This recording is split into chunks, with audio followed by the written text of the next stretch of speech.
संसद के बचे हुए शीतकालीन सत्र के लिए लोकसभा से कुल 47 विपक्षी सांसदों को निलंबित कर दिया गया है। 18 दिसंबर को 33 सांसदों को निलंबित किया गया और इससे पहले 14 दिसंबर को 14 सांसदों को निलंबित किया गया था। अगर आपको ये लग रहा है कि आज से पहले लोकसभा में एक दिन में इतने सांसदों को निलंबित नहीं किया गया है तो रुक जाइए, क्योंकि इससे पहले 1989 में इससे भी ज्यादा 63 सांसदों को निलंबित कर दिया गया था। यहां आपको बताएंगे तब 63 सांसदों को क्यों निलंबित किया गया, इस बार के निलंबन में क्या अलग बात है और किस कानून के तहत सांसदों को निलंबित किया जाता है।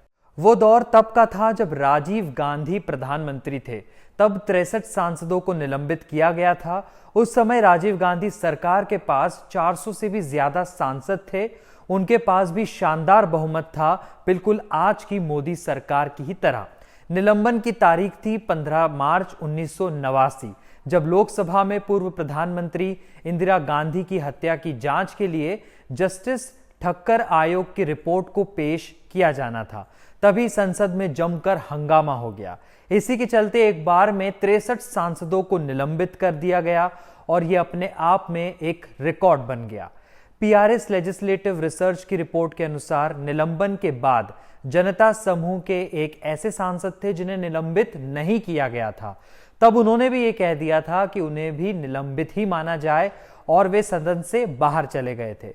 इसके अलावा 3 अन्य सांसद जीएम बनतवाला, एमएस गिल और शमिंदर सिंह भी विरोध में बाहर चले गए थे।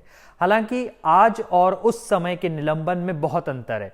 1989 में सांसदों को उस हफ्ते के बाकी बचे दिनों के लिए निलंबित किया गया था, जो कि 3 दिन का ही था, जबकि इस बार सांसदों को सदन के बाकी सत्र के लिए ही निलंबित कर दिया गया है। साथ ही उस समय सांसदों द्वारा अध्यक्ष से माफी मांगने के एक दिन बाद ही उनका निलंबन रद्द कर दिया गया था।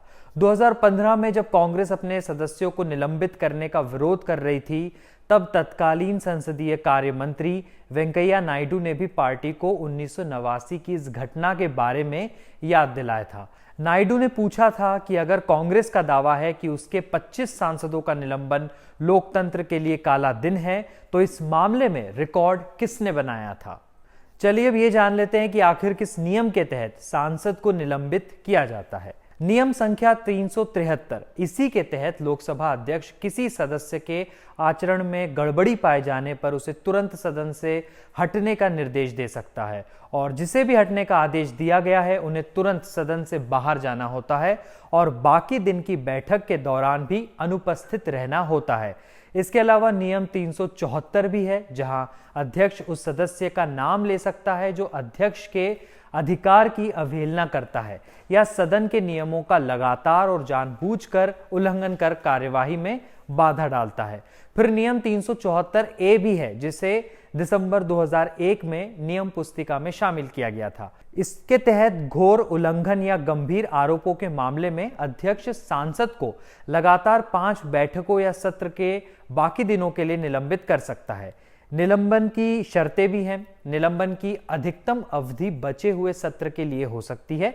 ऐसा नहीं है कि अगले सत्रों के लिए भी निलंबित किया जा सके, ऐसा नहीं हो सकता।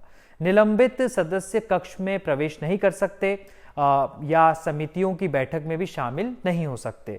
वे चर्चा के लिए भी किसी प्रकार का नोटिस नहीं दे पाएंगे और वे अपने प्रश्नों का उत्तर पाने का अधिकार भी खो देते हैं।